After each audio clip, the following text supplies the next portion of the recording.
DJ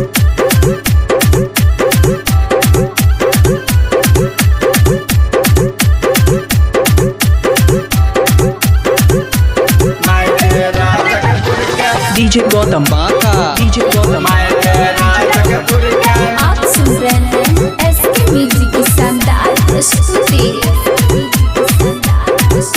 Neha digital recording studio Begusarai. Juice पिया लगलियो तकन juice ललको juice पिया लगलियो तकन juice ललको मांगे राजकपुर के मेला मैदान टूट ललको मांगे राजकपुर के मेला मैदान टूट ललको जूस पिया लगलियो तकन जूस ललको जूस पिया लगलियो तकन जूस ललको मांगे राजकपुर के मेला मैदान टूट ललको मांगे राजकपुर के मेला मैदान टूट ललको डीजे गौतम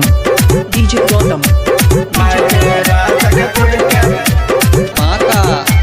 मांगे राजकपुर के आप सुन रहे हैं एसके म्यूजिक की शानदार प्रस्तुति।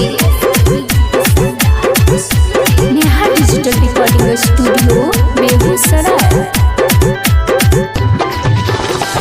राती राती गलियो हम थाना दोनों छोरा बोले लगले पुलिस हमर मामा राती राती गलियो हम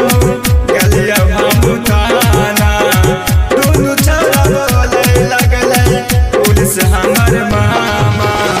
गौल गाना मुखियो का प्रचार दिलियो गौल गाना मुखियो का प्रचार दिलियो मांगे राजकपुर के मेला मैदान टूट ललको मांगे राजकपुर के मेला मैदान टूट ललको डीजे गौतम मांगे राजकपुर के मांगे राजकपुर के आप सुन रहे हैं एसके म्यूजिक की शानदार प्रस्तुति। Neha digital recording studio Begusarai. सुने है गदालिंग ने हुए न जान गए लोग डर के दिले अपन ताहू पहचान गए